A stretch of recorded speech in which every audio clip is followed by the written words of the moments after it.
En fait, c'est dans le cadre de la visibilité, la formation de nos camarades et nos frères congolais sur la vision de Lumumba, hein, et de son parti, le MLC Lumumba, qu'on appelle MLC Lumumba original, historique, ouais, qui a été fondé le 10 octobre 1958 avec Lumumba et ses camarades.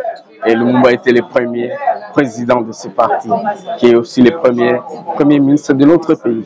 Bon, nous sommes un parti politique jusqu'à ce jour non aligné. Vous savez, nous sommes un parti politique non aligné. Nous ne sommes ni de l'opposition, ni du pouvoir. C'est-à-dire que nous voulons vulgariser la vision de Lumumba, c'est-à-dire depuis 1960, la vision de Lumumba, le nationalisme, le patriotisme, l'humanisme. Donc, en bref, Lumumba voulait la prospérité du pays, l'indépendance totale, c'est-à-dire la souveraineté totale, le bien-être de la population, la sécurité du pays, la paix et la justice sociale. C'est que nous n'avons pas encore atteint après Lumumba. C'est dommage. Mais vous savez que, comme je venais de dire, le MLC Lumumba, c'est un parti historique. Hein. C'est-à-dire que nous avons toutes les potentialités. Parce que je viens de dire la vision de Lumumba. Tous les Congolais sont dans cette vision, ne vous en faites pas. Hein. Tous les Congolais sont dans cette vision. Et nous sommes déjà déployés. Nous sommes dans une sorte de renaissance. Nous revenons sur terrain. Nous sommes dans la renaissance de MLC Lumumba, qui est un parti du peuple et de la population, des nationalistes. Vous savez, les nationalistes, c'est ceux qui prônent l'éminence, n'est-ce pas, de l'intérêt du pays, de la patrie, en dehors de tout autre intérêt. Intérêt de groupe, intérêt politique, intérêt régional, intérêt tribal et religieux. Nous sommes au-dessus de cela. Nous voyons d'abord le pays et l'intérêt du pays et pas tout autre étranger.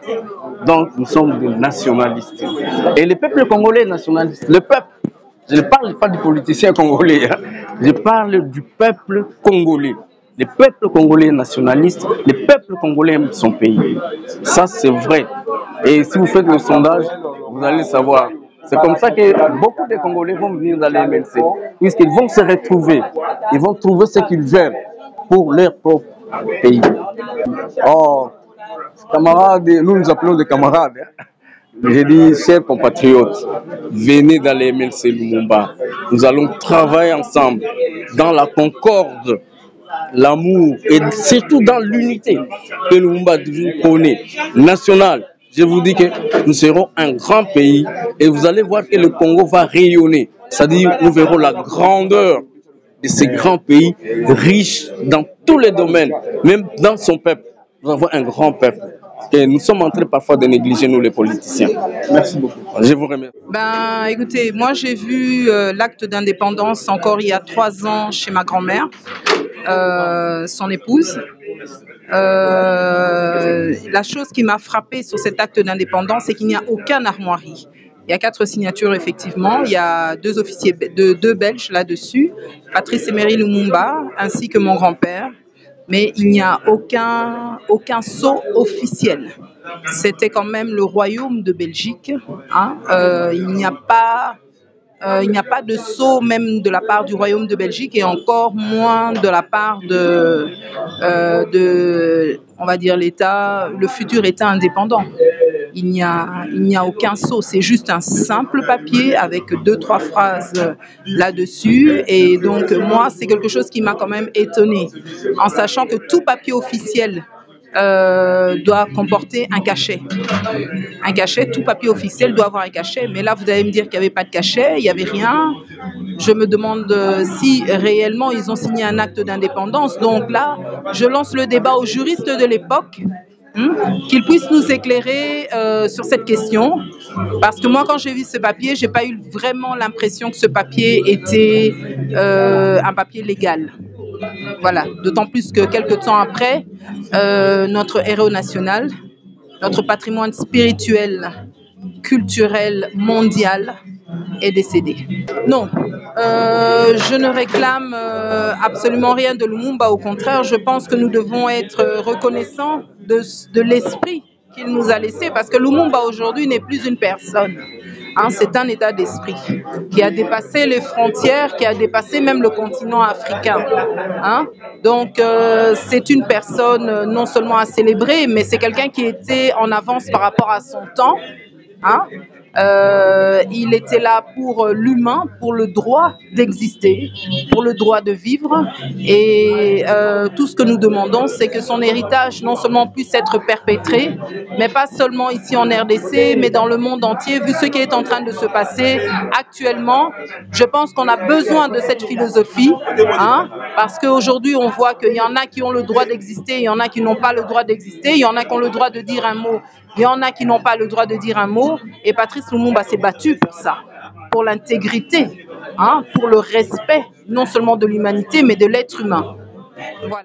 Ben, vous savez, c'est très important quand même de connaître l'histoire. Patrice Emery Lumumba avait dit l'Afrique écrira sa propre histoire, c'est-à-dire le Congo comme l'Algérie et tout autre pays africain doit écrire sa propre histoire. Comme vous le savez, l'histoire a été écrite par le vainqueur et à leur profit. Et donc, Lumumba nous recommandait d'écrire notre propre histoire. Et c'est pour écrire notre propre histoire que nous avons pensé qu'on peut écrire cette histoire en essayant aussi de revenir sur l'histoire du mouvement national congolais Lumumba, puisque c'est une histoire qui se confond avec la lutte pour l'indépendance du Congo. Et donc aujourd'hui, beaucoup de jeunes de la nouvelle génération ne sont pas au courant de ces combats politiques, de la manière dont les combats politiques s'est mené, et plus particulièrement à ce qui concerne le mouvement national congolais Lumumba. Aujourd'hui, quand on parle de Lumumba, on parle du mouvement national congolais, il y a des jeunes qui s'étonnent beaucoup. Mais nous pensons qu'à ce moment-là, ce qui nous rappelle l'intérêt et les devoirs de Patrice Emery Lumumba de revenir. Et donc, dans cette formation, dans ce premier volet, qui est l'histoire du mouvement national congolais Lumumba, on va étudier l'histoire du mouvement national congolais et à travers ça, l'histoire politique du Congo, puisqu'on les mettra toujours en relation avec le combat politique. Et c'est vraiment très important. On va répondre à beaucoup de questions que les gens se posent. Par exemple, comment expliquer qu'on n'attendait pas parler du mouvement national congolais Lumumba. Et d'autres disent, mais c'est à peine avec les rapatriements de la relique que l'on parle de Lumumba, et pourtant ce parti a toujours existé. Mais les gens ne sont pas au courant de la persécution que le mouvement national congolais Lumumba a vécu après la disparition de Patrice Lumumba. Il y a eu des membres qui ont été persécutés, dont vous avez des témoignages ici, et ça a continué. Et même lors du multipartisme, on n'a pas voulu que le mouvement national congolais Lumumba puisse exister, puisque c'est un parti légitime, c'est un parti qui a marqué l'histoire. Et donc on voulait faire disparaître ce parti, comme on voulait aussi disparaître le nom de Patrice Emery Lumumba. Maintenant qu'on parlera de Lumumba, on parlera de ce parti. Et donc ça sera très important de donner une idée pour que les jeunes puissent être en mesure de continuer peut-être par leurs propres recherches, de répondre aussi à des questions. Vous savez, nous avons toujours commencé par des petites formations sur le mouvement national congolais et aujourd'hui, nous avons, sans fausse modestie, un peu la maîtrise de cette histoire. Et donc, nous voulons partager ça aussi avec la jeunesse. Ça, c'est le premier volet. Le deuxième volet, c'est en fait la pensée politique de Patrice Emery Lumumba, puisque la plupart des gens, comme vous l'attendez, Lumumba n'a fait que 2 mois et 21 jours au pouvoir. Et ces 2 jours, c'était pour finalement se retrouver précipité. On était précipité dans des chaos, dans l'odyssée de persécution jusqu'à persécuter Patrice Emery Lumumba. Donc, il n'a pas eu le temps de systématiser sa pensée. Alors ça, c'est un travail qui nous revient aujourd'hui. C'est le travail que nous avons fait au niveau de notre parti, de systématiser cette pensée. Tout ça, quand on pose la question, par exemple, que reste-t-il de l'héritage de Patrice Emery Lumumba, c'est lui qui a suivi notre formation peut répondre. Aujourd'hui, au centre de la réunion était la femme congolaise. Je suis venue de la diaspora pour sensibiliser la femme congolaise à adhérer dans le mouvement national congolais Lumumba pour qu'enfin nous puissions marcher ensemble pour rehausser la lutte de nos aïeux qui ont payé de leur vie pour l'indépendance de ces pays. Justement, la réunion d'aujourd'hui, c'était pour leur montrer des valeurs du mouvement national congolais Lumumba, des valeurs pour lesquelles nos aïeux se sont battus pour inculquer au peuple congolais. Donc aujourd'hui, c'était pour leur inviter à marcher selon les pas de nos aïeux, marcher avec nos aïeux. Nous sommes bantous. Nous savons que Patrice Lumumba et ses compagnons d'infortune s'en sont allés, mais ils nous ont laissé leurs esprits avec nous. Ils nous ont légué même leur testament.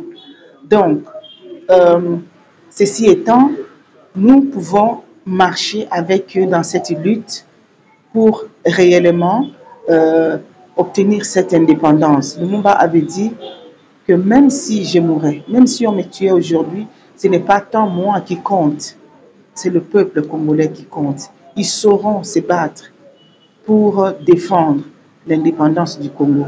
C'est de ça dont il est question, que le peuple congolais, la femme congolaise sache et prenne conscience que nous comptons avec elle. Et sans elle, peut-être cette indépendance ne viendra pas. Il ne faut pas compter sur l'autre. Il ne faut pas dire qu'il y a les hommes qui font la politique. Il y a tellement. Faites votre part déjà pour que cette indépendance soit réelle dans notre pays. C'est justement parce qu'on se rend compte que cette réalité n'est pas vraiment prise en compte, hein, que je suis là aujourd'hui, que j'ai organisé cette conférence pour que nous puissions rehausser la lutte, pour que nous puissions redonner cette conscientiser, hein, et redynamiser certaines réalités. Voilà, femmes congolaises, Patrice Lumumba ne serait pas le héros national qu'il est connu aujourd'hui au Congo et partout dans le monde sans le concours de la femme congolaise. Aujourd'hui, si vous avez été avec nous, vous aurez appris toute une liste de dames qui ont fait en sorte que Patrice Lumumba gagne les élections. Un groupe de femmes qui ont lutté pour que cette victoire soit la victoire du mouvement national congolais Lumumba. Aujourd'hui, nous comptons sur vous également. Nous comptons sur la femme congolaise, sur la jeunesse congolaise, sur le Congolais en général, parce que l'indépendance dont nos aïeux ont payé de leur vie, nous l'avons perdue en 60. Nous voulons redynamiser cette lutte pour avoir l'indépendance réelle autour de l'homme congolais, comme voulait Patrice Lumumba.